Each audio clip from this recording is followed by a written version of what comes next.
We're going wild with pomegranate mead. Hi, I'm Brian. I'm Derica, and you're watching CS Brews. Today, we're doing a wild fermentation. Yeah! Here's how this came about. Somebody asked about pomegranate mead a few weeks ago, and I was like, you know what? We should do that. We've never done one. I don't even really know what pomegranate tastes like. Figure that out, but it's true. So we thought, let's make one. And I knew there was some things I wanted to do, like we're going to use orange blossom honey with it because the citrus enhances the flavors. And we're going to use some leaves and twigs and stuff, and some raisins, just because they're a good addition to this. And then, well, recently people have been talking a lot about wild fermentation, and I thought, with everybody stuck in their house and some people running out of yeast, maybe this is a good way to go. It's also to prove a point that I'll get to in a little while.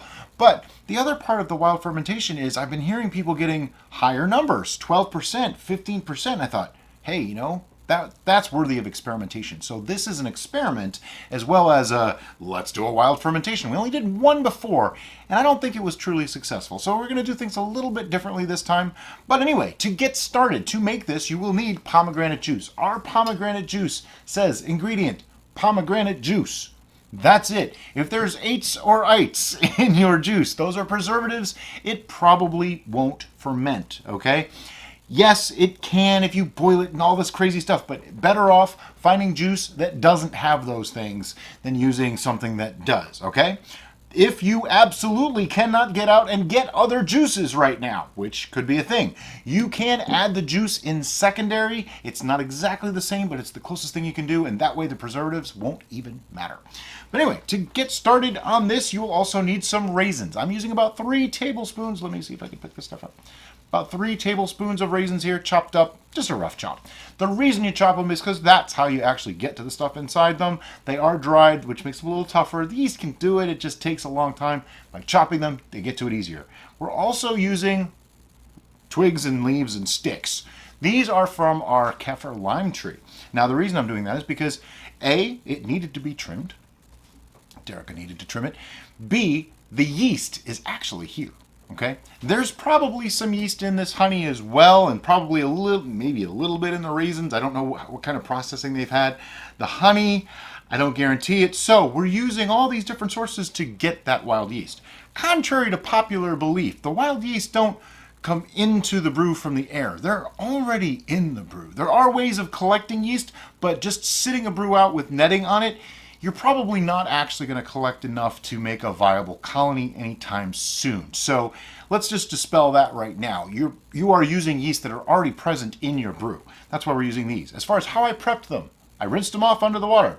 I looked at them and said, ooh, that leaf looks suspicious. I don't want to eat that. So I got rid of it. I used only ones that looked pretty good. These are green. They were cut within the past, 2 hours? Yeah. So they're still very, very fresh. They haven't been sitting around to mold or rot or anything like that. Will I be using all of these?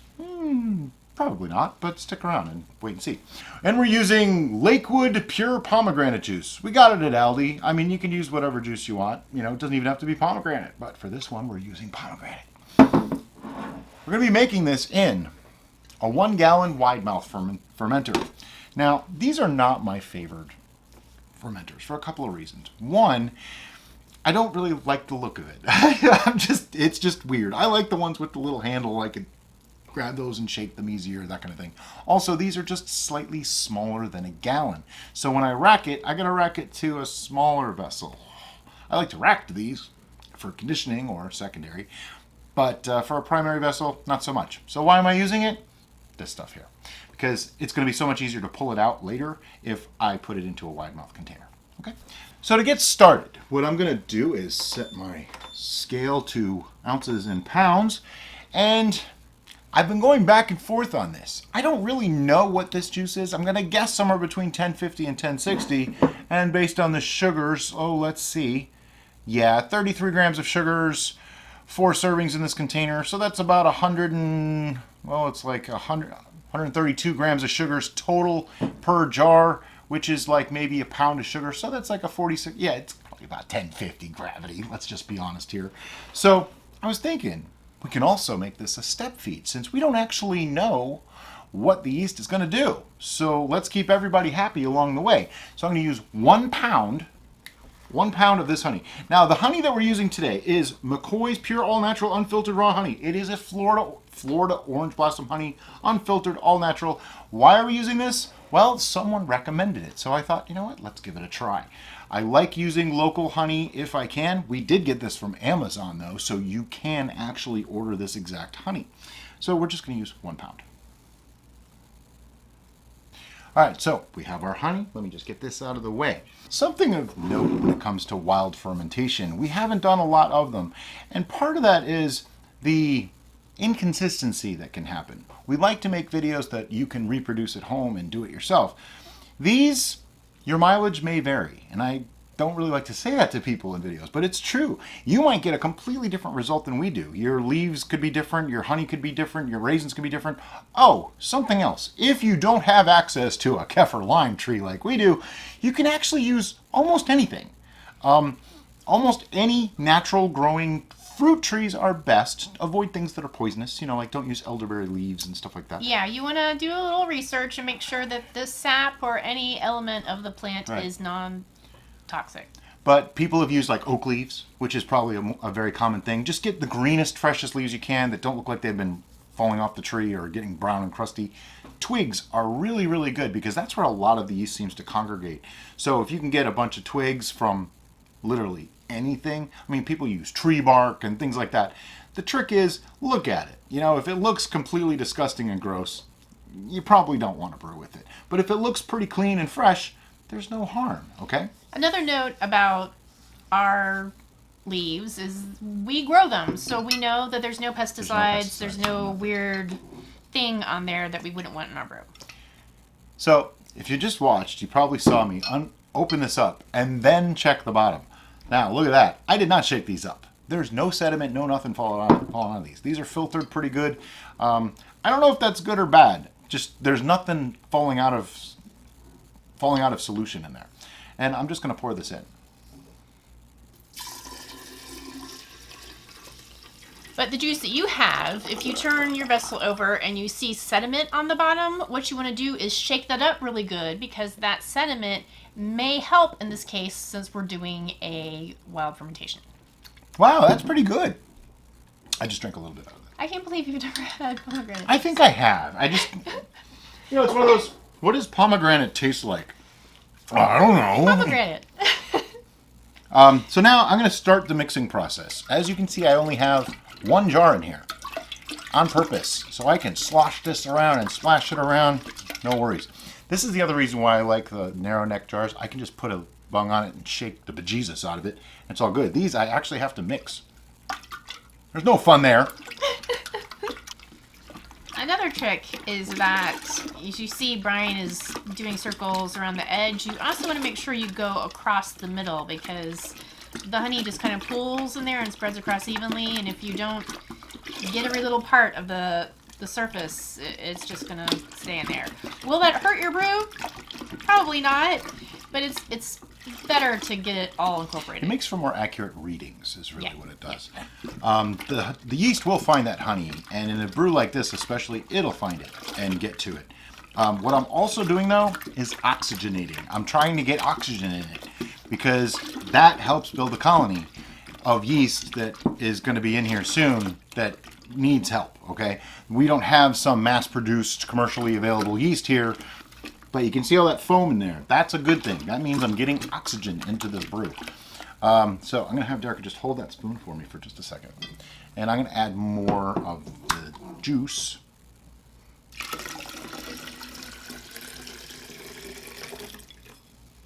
Now, do you see what I mean by this isn't a full gallon? These are quart jars. I just put 2 quarts in there, which is half a gallon. But it's more than half full. Doing it again for me. At this point, I'm going to add our raisins. I think it's time. Just dropping them in very ceremoniously. Got to be precise with this stuff.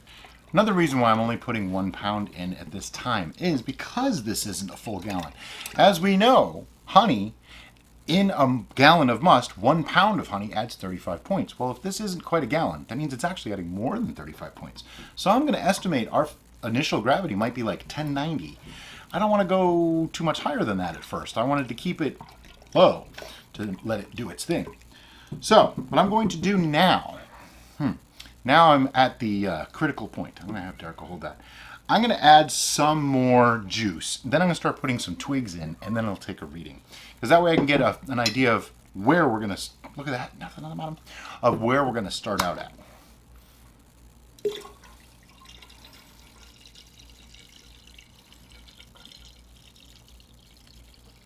I'm thinking right there. If this starts kicking off and goes crazy, it could fill up. Plus I got a little bit of volume that's going to be taken up by that.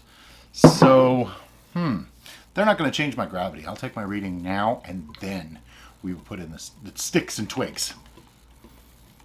So if you see that, this isn't even 3 quarts plus the honey, meaning this isn't a gallon. This could be well over 1.00 at this point. Let's find out, shall we? I hope it keeps this color, though, because that's a pretty color. Well, my estimate of keeping it low was way off. This is 1.100. You know what?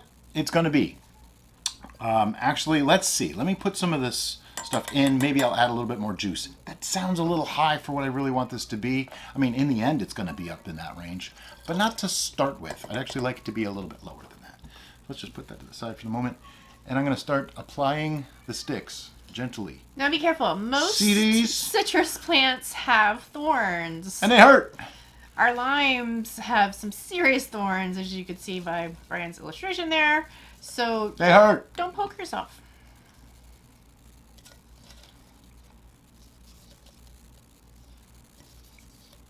As you can see, I'm being so delicate with these. I just want to get them in there, okay? Now, some of this is sticking out. I understand. We are going to pour a little bit more juice in. If you're wondering why this sounds so uncharacteristically chaotic, even though our stuff is always chaotic, it's because this is definitely a make it as you go kind of thing. I had an idea of what to do, and I know the basic principles. But beyond that, I needed to actually see it in action to know exactly how I was going to handle it. So like, see all these leaves on the top here? I don't really like them sticking up like that. I'm going to try to mash them into that juice some more. I'm going to pour more juice in there. But I'm also trying not to get poked. Yeah, push them down. Now, if you're worried about molds and things like that, don't be. Because here's, whoops. They don't call my droppers for nothing. Don't be, because here's what's going to happen. As this starts to ferment, CO2 gas is going to come out. It's going to kill off any oxygen that would allow anything else to grow. So first, I am going to add more juice into this. How greedy do I want to be? How much? I think about that much greedy. That looks pretty good to me. Now, if I could have the spoon back, please. I will hold this. What I'm going to do is mash some of these down in there so that they get into the juice too. Give it a little bit of a stir too. Because even though I know they're not going to have any detrimental effect, I kind of don't want to waste them either. You know, having them just sticking up in the air like that doesn't do anybody any good. So push them down in. Did I have to use that much? No, probably not. I could have gotten away with less. But hey, you know, if you're going to do something, might as well overdo it. It's worth doing. It's worth overdoing. Now, let me take another reading. This will be our actual OG. Now, if I was smart, I might have actually taken a reading on the juice first, but because I was only putting in a pound of honey, I didn't think it would really be all that high, so I wasn't all that concerned. Learn from my mistakes. Take a reading on your juice first. Well, it didn't go down. It went up. It did. It went up. Okay. People are going, huh? How could it go up? Well, here's why. I added juice, but those raisins that we put in there, because I cut them up, their juices started coming out too. Those sugars was enough to raise this to 1.110. So that's going to be our initial gravity. And you know what? I'm okay with that. Now, something else that happens here is all these leaves and twigs also act as nutrient for this yeast, okay? So it's not just a source of yeast, it's actually a nutrient, something that'll help them get the nitrogen that they need to be able to fully convert all of the sugars into alcohol. Now, at this point, we're going to put an airlock on here. And a lot of people lately have been saying, oh, you don't need an airlock. Just leave the lid of a plastic container kind of, half off. Okay, I'm going to be totally honest with you. Can you do that? Of course you can. Will it work? Probably. Is it safe to do? Questionable. Will bugs get through that? Depends on how loose is loose to you. If you do it too tight, you made a bomb. Do it too loose, bugs get in. To me, not worth the trouble. An airlock's $2. I can use these same airlocks for 20 years before I need to replace it. Even if it was $10, that's a worthy investment to me. The first time a brew goes bad because a bug got in there, I'd be kicking myself that I didn't spend the $3 to get an airlock, because that honey ain't cheap. I mean, that was a 6-pound container. I think it cost me like $30 or $35 for 6 pounds, which is a reasonable price for honey. So that means this was $15 to make. Do I want to waste that? We have cats. Mm-hmm. Lots of cats. And lots of cats equals... Lots of hair. Lots of cat hair. So because of that, we don't really like to have stuff just kind of sitting out in the open. So, it's a little bit of peace of mind, really. Plus, you can't watch an airlock if you just have a loose lid. And another thing, I don't really like to ferment in plastic very much. I will use food-grade buckets from time to time for primary fermentations, but the plastic bottles that juices come in, you can do it. I don't like to, and here's why. They're not designed to store alcohol. They're designed to store juice.